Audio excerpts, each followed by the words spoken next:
콘도 사전 분양이 미달되면서 고객을 잡기 위한 분양 인센티브 마케팅이 뜨겁습니다. 구매 예정자들이 금리 인하를 기대하며 꿈쩍하지 않자 살아남기 위해 구매 예정자와 브로커를 위한 특단의 제안을 하고 있습니다.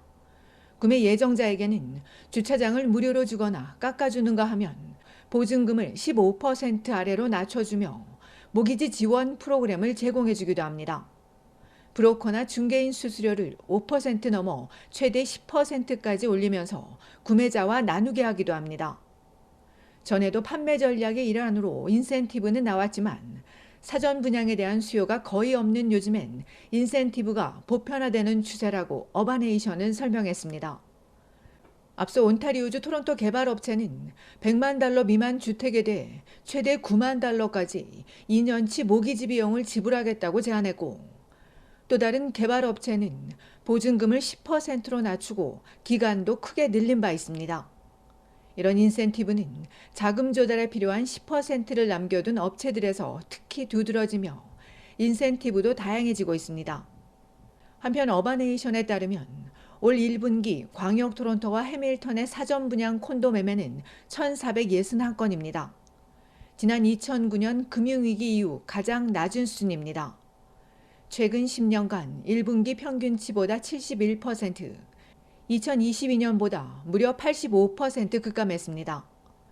사전 분양 판매율 역시 지난해 61%에도 못 미치는 절반에 그치고 있습니다.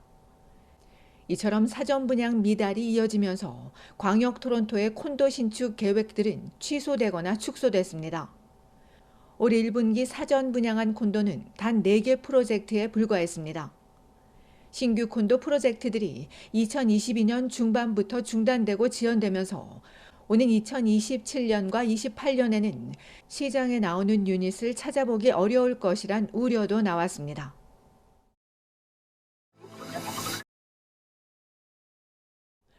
온타리오주에서 자동차 절도와 강탈이 악화되는 가운데 도난 차량 3대 중 1대가 국내에서 팔리고 있는 것으로 드러났습니다. 허술한 차량 등록 시스템을 악용하는 것으로 중고차 구매자들의 피해가 커질 거란 지적입니다.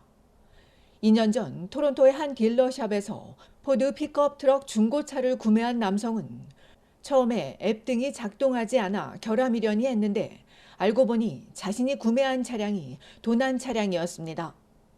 남성의 차가 사고가 나자 빈으로 부품을 주문했는데 맞지 않았던 겁니다. 이상히 여겨 인터넷을 검색해보니 자차의 빈과 똑같은 번호의 차량이 미국 유타주에서 판매 중이었습니다. 빈이 조작된 겁니다. 바로 경찰에 신고한 남성은 하지만 도난 차량이라 보험 혜택은 받지 못했고 결국 어렵게 딜러샵으로부터 보상을 받아냈습니다. 차량 절도가 손쉽게 현금을 벌 수 있는 수단이 되면서 조직범죄 집단과 점점 더 많은 젊은이들이 범죄를 벌이고 있습니다. 특히 이들은 주차장이나 폐차장, 타주, 미국은 물론 서비스 온타리오 직원과 공모해 빈을 조작하고 있습니다. 다른 주에서 사용하는 빈을 복제하면 온타리오주에서 아무 문제 없이 팔 수 있기 때문입니다. 이에 필지역 경찰 등 경찰 당국은 심각한 문제를 해결하기 위해 국가적인 차량 등록 시스템을 구축해 하나로 통합해야 한다고 촉구했습니다. 경찰 당국은 소셜미디어를 통한 개인 거래는 특히 더 주의해야 한다고 강조했습니다. 딜러샵과 달라 개인 거래를 할 경우 피해를 보상받기 어렵기 때문입니다. 이에 중고차를 살 때 대시보드 그리고 운전석 앞문과 뒷문 사이에 빈의 번호가 깔끔한지 덧대지 않았는지 확인하고 또는 돈을 내고 빈 정보를 확인하는 것이 좋다고 조언했습니다. 이런 가운데 최근 필지역 경찰이 고가 차량을 훔쳐 분해한 뒤 불법 판매하려던 일당 4명을 붙잡았습니다. 이들은 미시사가에 있는 자동차 정비소에서 엔진 등 돈 되는 부품은 분해해 팔고 다른 부품은 재활용 시설에 팔며 돈을 챙겨왔습니다. 이곳에서 도난 차량 8대를 발견한 경찰은 일부 차량에서 역시 조작된 빈을 확인했다고 전했습니다.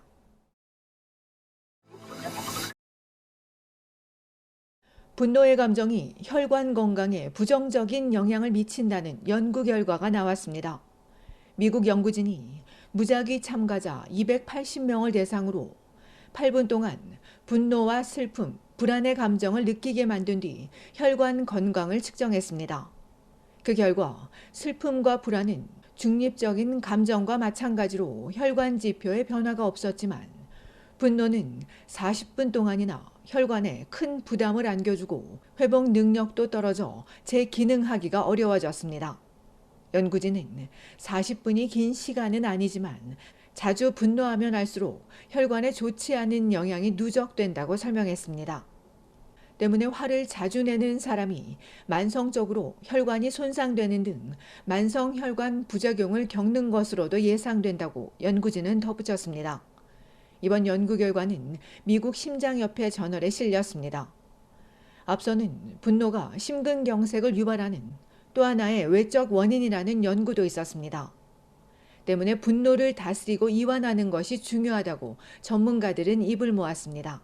분노는 누구나 느낄 수 있는 감정인데 이를 드러내지 않고 억누르기보다는 분노를 풀 수 있는 방법을 찾는 것이 중요하다는 겁니다. 특히 나이가 들고 체력이 떨어지면 작은 자극에도 짜증을 내거나 화를 내는 경우가 많아집니다. 이에 전문가들은 이럴 때는 평소 좋아하던 음악을 듣거나 먹고 싶은 음식을 먹을 계획, 또 여행을 계획하거나 하고 싶었던 취미 등에 몰두하는 것이 좋다고 조언했습니다. 분노가 감정이기 때문에 실제로 행동으로 옮기지 않아도 즐거운 일을 계획하고 상상하는 것만으로도 호전될 수 있다고 전했습니다. 그래도 어렵다면 전문가를 만나 객관적인 의견을 듣거나 또 필요한 경우 행동 치료를 받을 수 있다고 덧붙였습니다.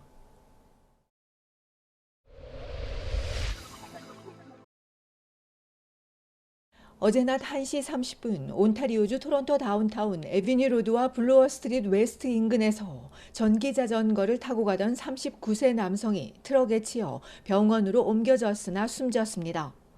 이날 에비뉴 남부 방면으로 향하던 트럭이 엘긴 에비뉴 동쪽 방면에 있는 공사 현장으로 들어가려다 자전거와 충돌했으며 경찰이 트럭 운전자를 상대로 자전거가 운전자 사각지대에 있었는지 등 정확한 사고 경위 등을 조사하고 있습니다. 앞서 지난 8일에는 베이뷰 에비뉴와 DVP 진입로에서 59세 자전거 운전자가 숨지고 앞서 2월과 3월에도 스카보로에서 사이클리스트 2명이 숨지는 등 올 들어서만 벌써 4번째 자전거 운전자가 숨지면서 최근 3년 평균보다 많아졌습니다.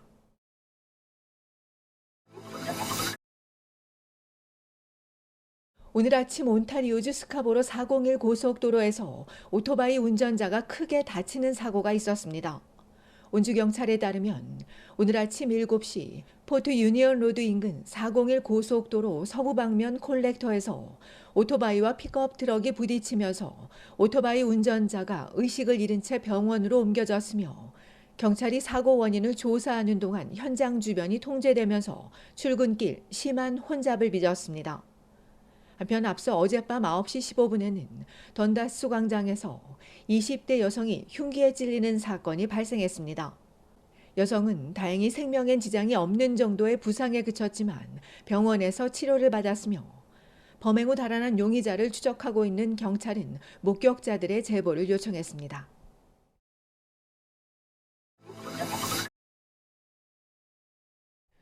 눈은 많이 내리지 않은 데다 무덥고 건조한 여름이 예상되면서 브리티시 컬럼비아주 메트로 밴쿠버에서는 오늘부터 10월 15일까지 잔디밭에 대한 급수 제한 조치 1단계가 시행됩니다. 주소가 짝수인 가정은 매주 토요일 오전 5시에서 7시 사이는 자동으로, 오전 6시에서 9시에는 수동으로 물을 줘야 하고 홀수 번지수는 동일한 시간대지만 일요일에 물을 줄 수 있으며 이를 위반하다 적발되면 수백여 달러의 벌금이 부과될 수 있습니다. 다만 이 기간에도 나무와 관목, 꽃에는 언제든지 직접 물을 줄 수 있으며 스프링쿨러는 아침에만 사용해야 합니다. 수자원 당국은 한여름 잔디밭 급수를 중단한 지난해처럼 되지 않기를 바란다며 다만 이번 적설량은 과거 평균의 56%에 그쳤다고 덧붙였습니다.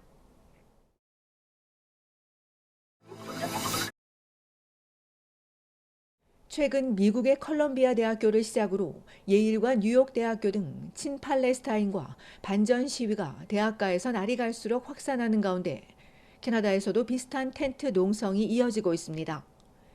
브리티시 컬럼비아 대학교 포인트 그레이 캠퍼스에 이어 최근 텐트 농성을 시작한 퀘벡주 맥길 대학 시위대는 팔레스타인 점령에 연루된 이스라엘 기업과 기관과의 모든 관계 중단을 학교 측에 촉구하며 해산 요구를 거부하고 있습니다. 이에 경찰이 강제 해산할 것으로 알려진 가운데 토론토 대학과 오타와 대학도 이와 유사한 집단 움직임이 보이자 적절한 승인 없이 시설을 사용할 경우 심각한 결과를 초래할 수 있다며 용납하지 않겠다고 경고하고 펜스 등을 설치했습니다.